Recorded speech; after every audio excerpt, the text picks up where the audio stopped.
여러분 저를 한번 따라해 주실까요? 겸손과 온유로 깎듯이 대하십시오.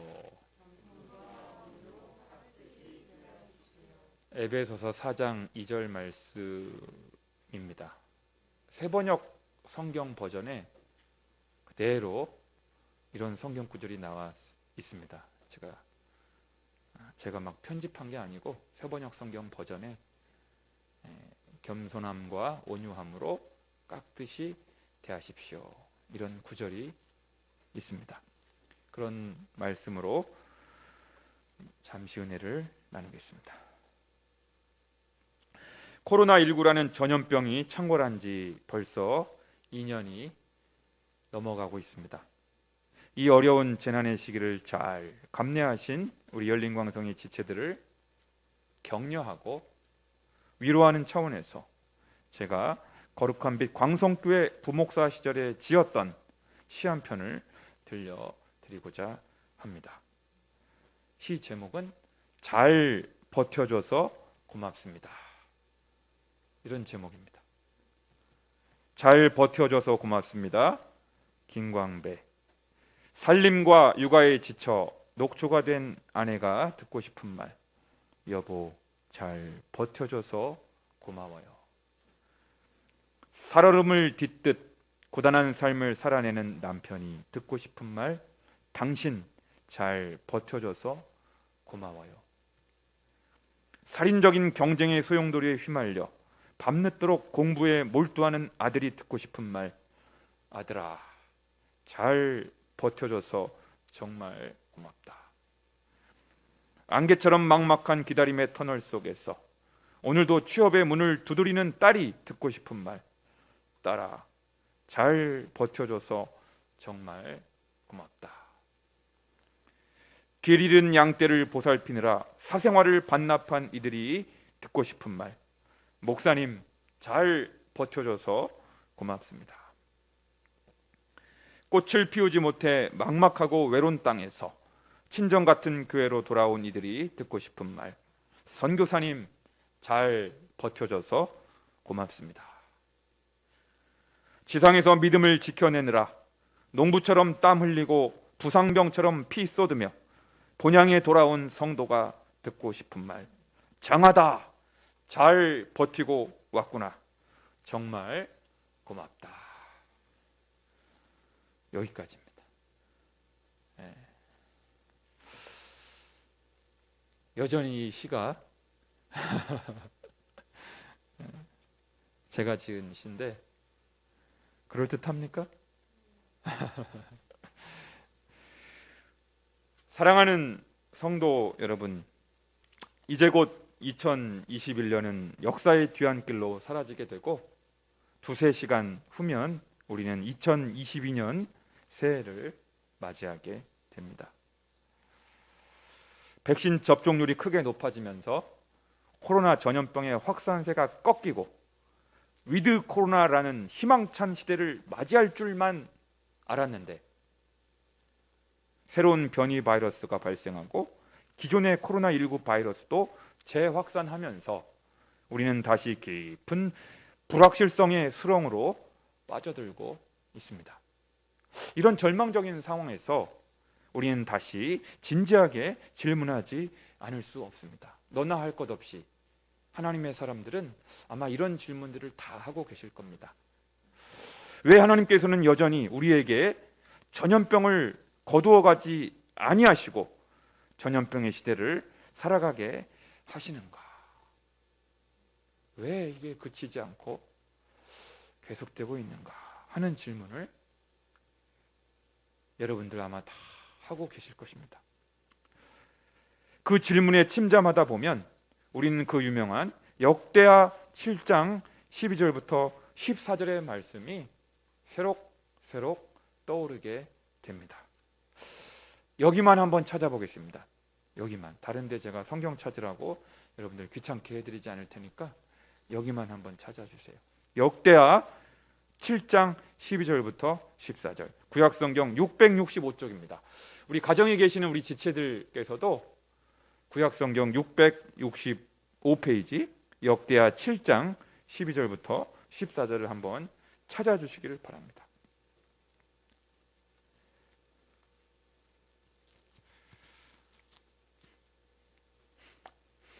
찾으셨나요? 12, 13, 14절 석절만 우리 화면으로는 안 나오니까요. 우리 가정에 계신 우리 온라인 예배 드리시는 우리 지체들도 성경을 찾아 함께 읽겠습니다. 시작.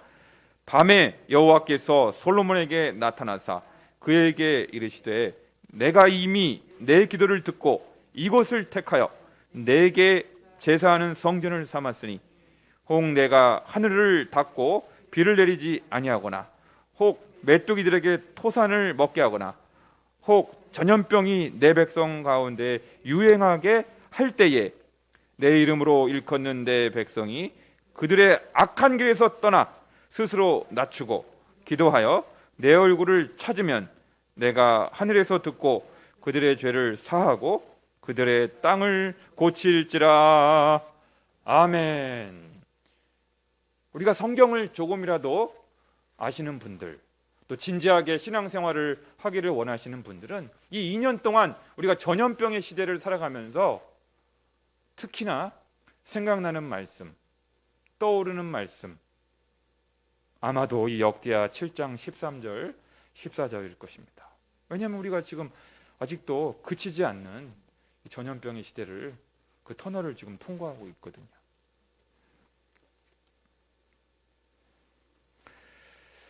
저는 오늘 에베소서 4장 2절의 말씀을 송구 영신 예배 본문으로 채택하였습니다. 그런데요, 지난 12월 5일 대림절 둘째 주일에 제가 위드 코로나 위드 공동체라는 제목의 설교를 통하여 에베소서 4장 2절에 기록된 겸손의 의미를 한 차례 밝힌 적이 있었습니다. 에베소서 4장 2절에 나오는 겸손은 그리스도인의 개인적 덕목으로서의 겸손이라 한다면, 역대하 7장 14절에 나오는 겸손, 여러분 방금 읽은 그 역대하 7장 14절을 개역 한글판 버전으로, 옛날 성경 있잖아요, 오래된 성경, 그 성경 버전으로 제가 다시 읽어드릴게요. 내 이름으로 일컫는 내 백성이 그들의 악한 길에서 떠나 스스로 겸비하고 라고 되어 있어요.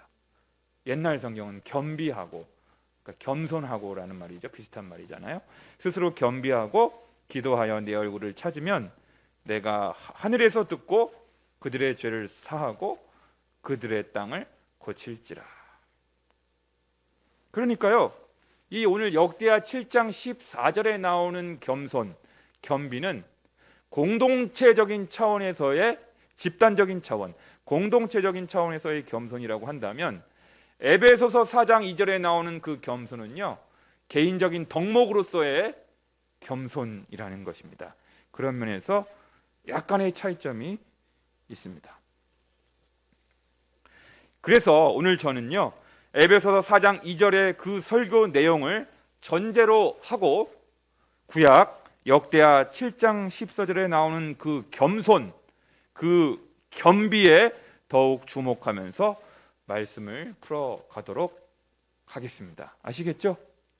오늘은 제가 겸손에 대해서, 공동체적인 겸손에 대해서 말씀을 전하고, 다음 주 새해 첫 신년 주일에는 온유에 대해서 그렇게 하려고 합니다. 바라기는 전염병의 시대를 살아가는 우리 그리스도인들에게 주시는 하나님의 뜻이, 하나님의 음성이 밝히 드러날 수 있기를 주님의 이름으로 간절히 축원합니다. 방금 읽었던 13, 14절, 역대하 7장 13, 14절을 다시 한번 읽겠습니다. 우리 가정에 계신 분들도 성경 펼치시고 읽겠습니다. 시작. 혹 내가 하늘을 닫고 비를 내리지 아니하거나 혹 메뚜기들에게 토산을 먹게 하거나 혹 전염병이 내 백성 가운데 유행하게 할 때에 내 이름으로 일컫는 내 백성이 그들의 악한 길에서 떠나 스스로 낮추고 기도하여 내 얼굴을 찾으면 내가 하늘에서 듣고 그들의 죄를 사하고 그들의 땅을 고칠지라. 아멘. 여기 보니까요, 역대하 7장 13절에 보니까 전염병을 유행하게 하신 주체가 누굽니까? 누가 전염병을 유행하게 한 거예요? 내가, 내가라고 되어 있잖아요. 내가. 여기서 나는 누구죠? 여호와 하나님이. 그러니까 이 땅에 전염병이 발생했단 말이에요. 전염병이 확산하고 있고 전염병이 지금 막 창궐하고 있잖아요. 오미크론 델타 변이가 막 생기고 있잖아요. 그렇게 전염병이 이 민족과 열방 가운데 온 땅에 유행하게 하신 분이 누구냐는 겁니다. 누구예요? 네. 그렇습니다. 오늘날 이 전염병의 원인을요, 과학적으로, 의학적으로, 문명사적으로 다각도로 분석할 수 있겠지만 분명한 건 그 전염병도 혹사병도 하나님의 주권과 섭리하에 하나님께서 전 세계에 유행하게 하셨다는 것입니다. 여기 성경에 명백히 나오잖아요. 내가 전염병을 유행하게 할 때에 되어 있잖아요. 유행하게 했다. 유행하게 했다. 또 한 가지는요. 또 한 가지 관찰되는 바는 그 전염병을 하나님께서는 누구에게 유행하게 하셨냐면 뭐라고 되어 있어요? 내 백성 가운데에 유행하게 할 때에. 그러니까 이 전염병을 하나님께서 확산시키고 유행시킬 때 안 믿는 불신자들을 징벌하시려고 전염병을 유행하게 하신 것이 아니고 내 백성, my people, 하나님의 백성들, 하나님의 자녀들, 하나님을 경외한다는 사람들을 향하여 이 전염병을 유행하게 하셨다는 겁니다.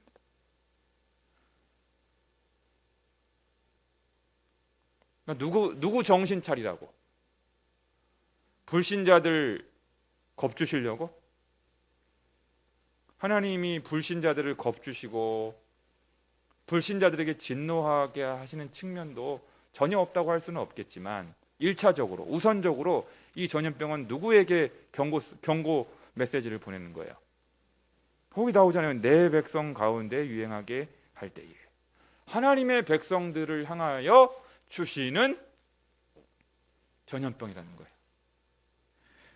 하나님의 백성들 정신 차리라고, 하나님의 백성들 경각심을 가지라고, 하나님의 백성들 회개하라고, 하나님의 백성들 돌이키라고, 교인들부터, 교회 다닌다고 하는 교인들부터 정신 차리라고, 잠자고 있는 교인들, 교회들 흔들어 깨우시려고 전염병을 유행하게 하셨다는 거예요. 그러니까 이 전염병 시대를 살아가면서 이 전염병이 누구 때문에 이렇게 지금 우리가 고생하냐고, 남들 욕하고 남들 손가락질하고 다른 사람들에게 분노를 표출할 것이 아니라 누가 지금 자기를 성찰하고 돌아봐야 되는 거예요? 우리 자신이, 우리 교인들이, 한국교회 교인들이 하나님의 백성들이잖아요. 한국교회 교인들이 먼저 우리 하나님의 백성들이 뭘 지금 잘못했길래, 우리 하나님의 교회가 지금 어디서부터 어그러졌길래 이렇게 전염병이라는 재앙을 만나야만 했는지 교회를 향하여, 교회 지도자들을 향하여, 하나님의 백성들을 향하여 하나님께서 옐로우 카드를 지금 꺼내 들고 계신 것이죠. 그러니까 이 작금의 지금의 현실을 우리가 살아가면서 논쟁의 초점이 흐려지면 안 돼요.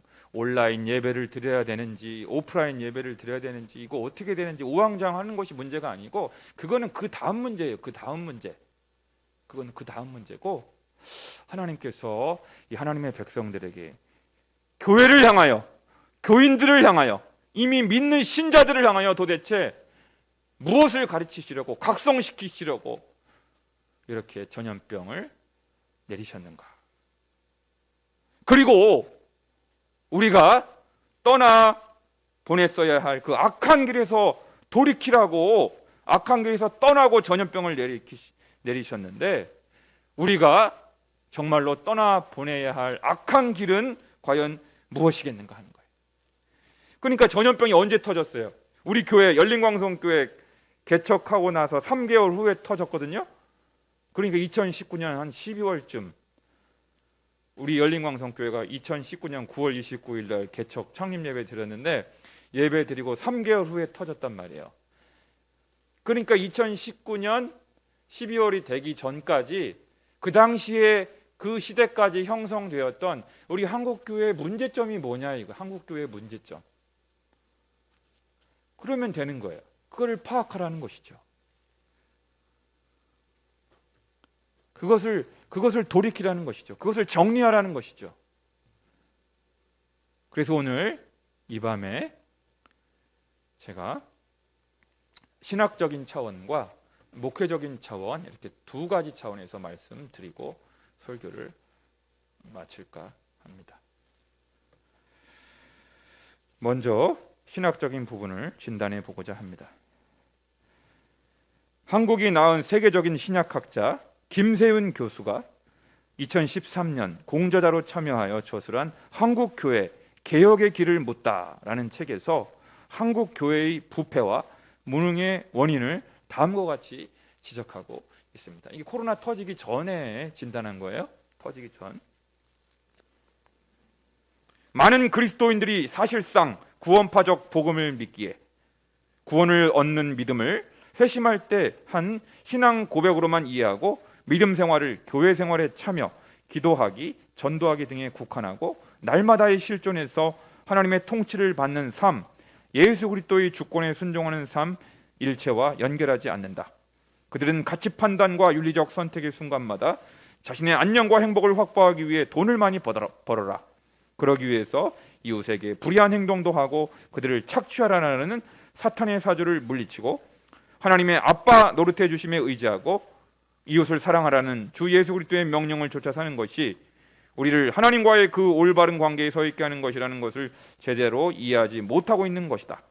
즉 정직하고 사랑을 베풀며 공의를 추구하고 화평을 도모하는 길을 택하는 것이 우리를 의롭게 하신 하나님과의 올바른 관계를 회복시킨 믿음의 천명으로서 삶의 모든 영역들에서 구체적으로 하나님의 통치를 받는 믿음 생활을 등한시하는 것이다. 제가 좀 길게 인용을 했는데요. 요약해서 간단히 말씀을 드리면 우리 한국교회가 가장 신학적인 측면에서의 문제점이 뭐냐, 개혁해야 될 문제점이 뭐냐면 우리 한국교회가 구원파를, 여러분 구원파 이단이에요 아니에요? 구원파를 이단이라고 정죄하면서도 정작 한국교회에서는 한국교회에서 가르쳐지는 강단에서 교회에서 가르치고 있는 복음의 내용이 구원파 수준의 복음이 가르쳐지고 있다는, 구원파 수준의 설교, 구원파 수준의 교리, 구원파 수준의 성경 공부가 가르쳐지고 있다는 거예요. 구원파 수준. 구원파 이단이라고 욕을 해요. 이단이라고 정죄하면서도 예수 믿으면 과거, 현재, 미래의 죄까지 영원히 다 몽땅 죄사함을 받는다. 이게 구원파적인 복음의 핵심인 거예요. 과거, 현재, 미래의 죄까지 다 해결받고 사함 받으니 그럼 어떻게 되겠어요? 오늘 내가 실존적인 삶의 자리에서 치열하게 죄와 싸우고 육신의 소욕과 싸우고 죄의 유혹에 내가 넘어지지 않도록, 부정과 불법에 노출되지 않도록 내가 치열하게 싸워야 하는, 죄악과 싸워야 하는 이 영적 투쟁이 사라지게 되는 것이죠. 사라지게 되는 것이죠. 그냥 어쩌다가 영접기도 한번 하면 천국은 따놓은 당상이니까 삶이 별로 중요하지 않은 거예요. 생활이 중요하지 않은 거예요. 그냥 관행대로, 전통대로 살아가면 그만인 것입니다. 나의 삶의 실존에서, 나의 삶의 영역에서, 나의 삶의 자리에서 치열하게 하나님의 통치를 받아야 되고 하나님의 다스리심을 받고 하나님의 왕대심 아래 굴복하며 살아가는 것이 무엇인지를 진지하게 성찰하지 못하고 반성하지 못하고 치열하게 몸부림치지 못하게 된다는 거예요. 대충 살아도 되는, 비윤리적으로 비도덕적으로 살아도 부정과 불법에 내가 가담을 해도 별로 양심의 가책을 받지 않는 까닭은 구원파적인 복음의 이해를 하고 있기 때문에 그런 거예요. 어차피 나의 미래의 죄까지 다 용서받으니, 그렇죠? 그 윤리적인 도덕적인 씨름을 하지 않는 것이죠. 내가 어떻게 바르게 살아갈 것인가, 하나님의 통치를 받을 것인가.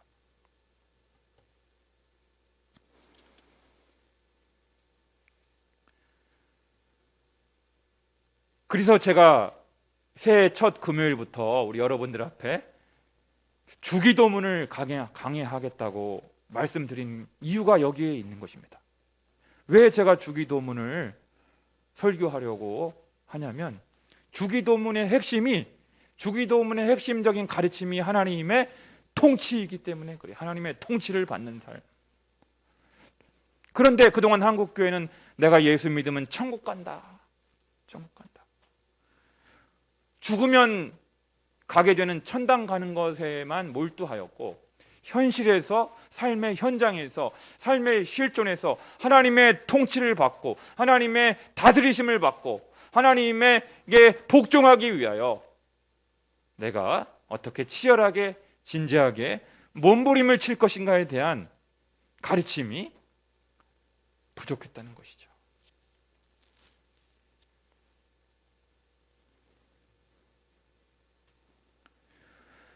바라기는 우리 열린광성의 지체들, 우리 열린광성의 성도님들은 구원파적인 단편적인 복음 이해에서 벗어나서 그리스도교 복음을 종합적으로, 입체적으로, 통전적으로 이해하시어 믿음과 삶에 놀라운 변화가 일어날 수 있기를 간절히 바랍니다. 아멘. 신학적인 측면에서의 악한 길. 두 번째로 말씀드리고자 하는 것은 목회적인 부분입니다. 목회적인 부분입니다. 아까 역대하 7장 12절에서 이렇게 말씀하고 있습니다. 밤에 여호와께서 솔로몬에게 나타나사 그에게 이르시되, 내가 이미 내 기도를 듣고 이곳을 택하여 내게 제사하는 성전을 삼았으니. 한번 따라해 보실까요? 내가 이곳을 택하여 제사하는 성전을 삼았으니. 하나님께서 어디에서 예배를 받으시겠다고요? 솔로몬 성전에서, 이곳을 택하여 회막, 미팅 플레이스, 하나님과 하나님의 백성들이 만나는 만남의 장소로서 이 성전을 택하셨다. 여기에 와서 예배를 드려라, 제사를 드려라. 이렇게 언약해 주셨습니다. 그래서 에베소서 1장 23절에서 또한 이렇게 말씀하십니다. 교회는 그의 몸이니 만물 안에서 만물을 충만하게 하시는 이의 충만함이니라. 그러니까요, 역대하 7장에서 말하는 겸비, 겸손이란 성전에서의 겸손, 겸비요, 교회에서의 겸비인 것입니다. 역대하 7장에서의 기도 역시 성전에서의 기도요, 교회에서의 기도인 것입니다. 하나님의 얼굴을 찾는다, 하나님의 얼굴을 구한다, 이것 역시 성전에서 드리는 예배를 표현하는 관용 어구입니다. 그러니까 역대하 7장과 에베소서 1장을 종합하면 우리가 예배를 드리면 어디에 와서 예배를 드리라는 거예요? 성전에 나와서 예배를 드리라는 거예요. 기도도 마찬가지입니다. 우리가 홀로 골방에서, 집에서 묵상하고 큐티하고 예배 드릴 수 있지만, 기도할 수 있지만, 가급적이면 어디에 나와서 기도를 드려라? 성전에서, 교회에 나와서, 그리스도의 몸된 교회에서 기도를 드리는 것이 우리 하나님께서 정말로 기뻐하시는 것이다 하는 것입니다. 할렐루야. 그래서 히브리서 10장 24, 25절은 우리에게 이렇게 권면합니다. 서로 돌아보아 사랑과 선행을 격려하며 모이기를 패하는 어떤 사람들의 습관과 같이 하지 말고 오직 권하여 그날이 가까움을 볼수록 더욱 그리하자. 모이기를 피하는 자들의 습관과 같이 하지 말라. 시편 46편 5절은 이렇게 선포합니다. 하나님이 그 성 중에 계심에 성이 흔들리지 아니할 것이라. 새벽에 하나님이 도우시리로다. 아멘. 하나님께서 언제 우리를 도와주신다고요? 하나님께서 언제 비상하게 간섭하셔서 우리를 도우신다고요? 새벽에 하나님이 도우시리로다. 한번 따라해볼까요? 새벽에 하나님이 도우시리로다. 어떤 성경은 동틀녘에 하나님이 도우시리로다 이렇게 번역하고 있어요. 동틀녘에, 새벽에 주의 전에 나와서, 성전에 나와서, 교회에 나와서 기도하는 것이 얼마나 거룩한, 유익한 영적인 습관인지 모릅니다. 아유, 목사님은 목사니까, 직업적으로 목사니까 새벽기도 하는 거지. 우리는 평신도인데 목사님이나 열심히 하세요. 그렇게 우리가 생각할 수 있잖아요. 제가 반론을 제시할게요. 문봉주 목사님께서 집사 시절에, 이분이 집사, 장로, 나중에 이제 목사가 되셨는데, 문봉주 집사 시절에, 평신도 시절에, 뉴질랜드 대사 시절에, 외교관 하던 시절에 쓰신 책이에요. 목사가 썼으면 목사니까 하고 여러분 그러실 것 같아서, 이분이 평신도 시절에, 집사 시절에 뉴질랜드 대사할 때 쓴 책이 베스트셀러 새벽형 크리스찬입니다. 그러니까 여러분, 들을 만한 이야기입니다. 잘 들어보세요. 우리가 집안에서 혼자 예배 드릴 수 있고 경건의 시간을 가질 수는 있다. 그러나 우리가 새벽에 교회에 나와서 하나님을 만나야 하는 까닭은 하나님이 분명히 두세 사람이 모인 곳이라도 라고 말씀하시면서 성도들이 교회에 모이기를 원하시기 때문이다. 따라서 성도들은 교회에 나가는 것이 아니라 세상을 향해 나아가는 것이다. 우리가 교회에 몸을 이루어 드릴 때에 주님에게는 없는 발이 우리에게는 있으므로 몸된 교회를 세상 가운데로 이동시켜 하나님의 나라를 확장할 수 있는 것이다. 베스트셀러 새벽형 크리스천에 나오는 구절입니다.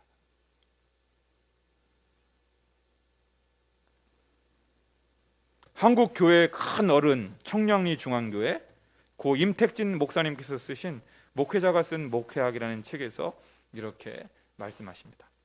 한국 교회가 초창기부터 시작한 새벽 기도의 회집은 오늘에 이르기까지 열의와 정성으로 계속되고 있는데, 새벽 기도의 회집에 참석해 본 사람이라면 누구나 그와 같은 회집이 갖고 있는 놀랍고 특이한 감동력을 인정하지 않을 수 없을 것이다. 그러므로 한국 교회의 현실은 새벽 기도를 하는 교회는 부흥과 성장이 있는 반면, 새벽 기도를 안 하는 교회는 영적 고갈 속에 허덕이며 생명 없고 성장 없는 교회로 존재하게 된다는 사실을 뚜렷하게 보여주고 있다.